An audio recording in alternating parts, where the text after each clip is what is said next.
Hello friends. तो यही उम्मीद करते हैं कि सब लोग सुरक्षित होंगे, सेफ होंगे और हेल्दी होंगे, और यही दुआ कर रहे हैं कि सब कुछ पहले की तरह नॉर्मल हो जाए जल्द से जल्द। ठीक है, तो आज हम लोग डिस्कस करते हैं कि जैसे अभी जो नीट के बहुत सारे स्टूडेंट्स प्रिपेयर कर रहे हैं, जैसे उनका एग्ज़ाम्स करीब आते जा रहा है, तो कुछ लोग पूछ रहे थे कि एस ब्लॉक का जो सॉलिबिलिटी ऑर्डर होता है ना, वो बता देने के लिए। तो मैंने कुछ लोगों को बताया, फिर सोचा कि इस पर एक शॉर्ट वीडियो बना देते हैं ताकि कुछ लोग को अगर कन्फ्यूज़न हो तो देख सकते हैं। तो इसमें हम लोग बात करेंगे कि एस ब्लॉक का जो across the group solubility order होता है ना, उस पर आज हम लोग बात करते हैं। तो इसका हम दो ट्रिक बताएंगे, उसी के बेसिस पे आंसर्स आ जाता है।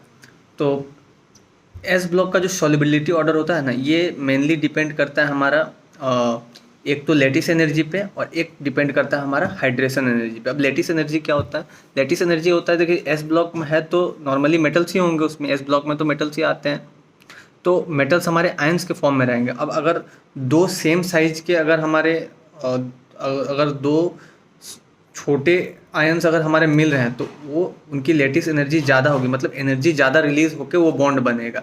और एक ऐसा है कि एक बड़ा आयन है, एक छोटा आयन है, अगर वो दोनों बॉन्ड बना रहे हैं तो उनकी उन उन दोनों को बॉन्ड बनने से जो हमारा एनर्जी रिलीज होगी वो कम होगी, वो लेस स्टेबल होगा, तो उसकी हाइड्रेशन एनर्जी, उसकी लेटिस एनर्जी भी कम होगी। अब लेटिस एनर्जी कम होगी तो उसको तोड़ना भी आसान होगा पानी के अंदर। पानी के अंदर अगर उसको तोड़ना आसान होगा तो उसकी सॉल्युबिलिटी भी ज़्यादा होगी। इसका मतलब हम ये कह सकते हैं कि अगर जिसकी लेटिस एनर्जी कम है जिसकी लेटिस एनर्जी कम है उसकी सॉल्युबिलिटी ज़्यादा होगी। लेकिन इसका उल्टा होता है कि हाइड्रेशन एनर्जी क्या होता है कि पानी में जाने के बाद वो पानी के मॉलिक्यूल्स उसको सराउंड करते हैं ना, उसके बाद फिर उस आयंस को कितना स्टेबलाइज करती है और कितना एनर्जी रिलीज करती है। अगर एनर्जी ज़्यादा रिलीज हो रही है तो हाइड्रेशन एनर्जी उसकी ज़्यादा है, और हाइड्रेशन एनर्जी ज़्यादा है तो उसकी सॉल्युबिलिटी भी हमारी ज़्यादा होगी उस आयंस की। तो हाइड्रेशन एनर्जी डायरेक्टली प्रोपोर्शनल होता है सॉल्युबिलिटी की, लेकिन लेटिस एनर्जी हमारा इन्वर्स प्रोपोर्शनल होता है हमारा सॉल्युबिलिटी का। तो देखते हैं, अब देखिए कि जो हमारा सॉल्युबिलिटी ऑर्डर देखेंगे एस ब्लॉक का, तो उसमें हम लोग को सारा का हमको हाइड्रेशन एनर्जी ही देखना है, सारे मेटल्स का हमको हाइड्रेशन एनर्जी ही चेक करना है। लेकिन सिर्फ फ्लोराइड आयन और हाइड्रोक्साइड एनायन, फ्लोराइड एनायन और हाइड्रोक्साइड एनायन, अगर ये दोनों है तो वहाँ पर हमको लेटिस एनर्जी से देखना है। ठीक है ना, लेटिस एनर्जी से कैसे देखना है? अगर लेटिस एनर्जी उसकी कम है तो हमारा सॉल्युबिलिटी ज़्यादा होगी, और बाकी सबको किससे देखना है हमको? हाइड्रेशन एनर्जी से। अगर हाइड्रेशन एनर्जी ज़्यादा है मतलब आयंस छोटे हैं तो उसकी हाइड्रेशन एनर्जी ज़्यादा होगी, और हाइड्रेशन एनर्जी ज़्यादा है तो सॉल्युबिलिटी भी उसकी ज़्यादा होगी। ठीक है यहाँ तक। अब और दो एक्सेप्शन है, जैसे अल्कली मेटल्स के कार्बोनेट और अल्कली मेटल्स के हमारे बाइकार्बोनेट्स, अल्कली मेटल्स के कार्बोनेट और अल्कली मेटल्स के हमारे बाइकार्बोनेट्स, इन दोनों को हमको देखना है किस तरह से? इन दोनों को हमको देखना है लेटिस एनर्जी से। दो चीज़ को देखना है लेटिस एनर्जी से, फ्लोराइड आयन, हाइड्रोक्साइड आयन को लेटिस एनर्जी से देखना है। अल्कली मेटल्स के कार्बोनेट और अल्कली मेटल्स के बाइकार्बोनेट को भी हमको लेटिस एनर्जी से देखना है, बाकी सबको हाइड्रेशन एनर्जी से देखना है। जैसे अगर मैं एग्जांपल से बोलूं कि हमारे फर्स्ट ग्रुप जो है, जैसे सोडियम, पोटेशियम, रुबिडियम, सीजियम, ये सब है ना, तो अगर उसको हमको उसके अगर कार्बोनेट्स का सॉल्युबिलिटी ऑर्डर पूछ दिया जाए, जैसे sodium carbonate, potassium carbonate, rubidium carbonate और सीजियम कार्बोनेट, अगर इन चारों का कार्बोनेट्स का सॉल्युबिलिटी पूछ दिया जाए तो हमको पहले कैसे सोचना है कि देखना है कि ये अल्कली मेटल्स के कार्बोनेट है या बाइकार्बोनेट है। इन दोनों में से अगर कुछ है तो हमको कैसे सोचना है?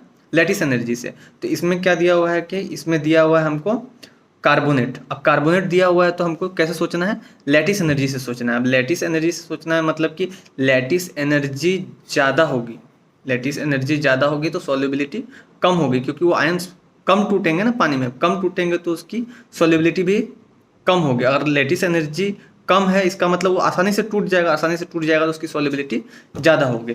तो अल्कली मेटल्स, अब देखिए लेटिस एनर्जी के लिए मैंने क्या बोला था कि साइज देखना, अगर जितना बड़ा साइज होगा उतनी कम लेटिस एनर्जी होगी। तो सबसे ज़्यादा साइज के रुबिडियम मतलब सीजियम कार्बोनेट, फिर रुबिडियम, फिर बेरिलियम, फिर मतलब मैग्नीशियम, फिर बेरिलियम, मतलब sorry sodium, potassium, rubidium, caesium. तो सबसे कम लेटिस एनर्जी किसका होगा? सीजियम का। और सबसे ज़्यादा लेटिस एनर्जी किसका होगा? सोडियम का। तो सोडियम की सॉल्युबिलिटी सबसे कम होगी क्योंकि उसका लेटिस एनर्जी ज़्यादा है, और सीजियम की सॉल्युबिलिटी सबसे ज़्यादा होगी क्योंकि उसका लेटिस एनर्जी सबसे कम है। क्लियर है? इसी तरह बाइकार्बोनेट का भी चलेगा, फर्स्ट ग्रुप सेकेंड ग्रुप का। अब एक फ्लोराइड और हाइड्रोक्साइड आयन का भी देख लेते हैं। जैसे हमको अल्कलाइन अर्थ मेटल के हाइड्रोक्साइड का क्या नाम है पूछ दिया जाए, सॉल्युबिलिटी बताए, जैसे है ना बेरिलियम, मैग्नीशियम और क्या क्या होता है सेकंड ग्रुप में? बेरिलियम, मैग्नीशियम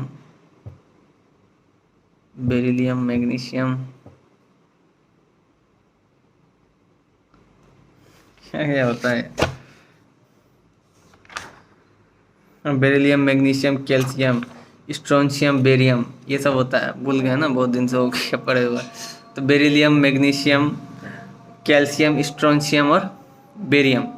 तो इनको हमको कैसे सोचना है? इनको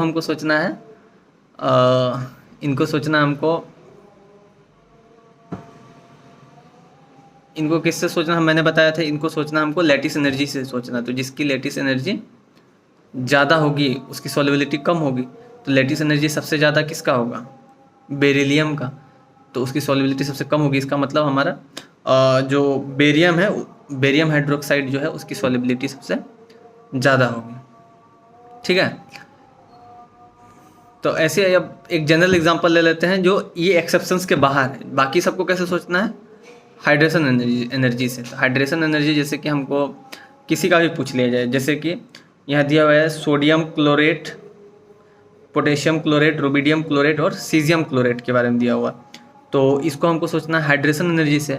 अब हाइड्रेशन एनर्जी से सोचना है तो हाइड्रेशन एनर्जी किसका ज़्यादा होगा? जिसकी साइज सबसे कम होगी उसकी हाइड्रेशन एनर्जी ज़्यादा होगी, और जिसकी हाइड्रेशन एनर्जी ज़्यादा होगी उसकी सॉल्युबिलिटी भी उतनी ही ज़्यादा होगी। तो sodium chlorate, potassium chlorate, rubidium chlorate और सीजियम क्लोरेट। सोडियम क्लोरेट का सबसे ज़्यादा होगा, रुबिडियम क्लोरेट का सबसे कम होगा। ठीक है? Thank you.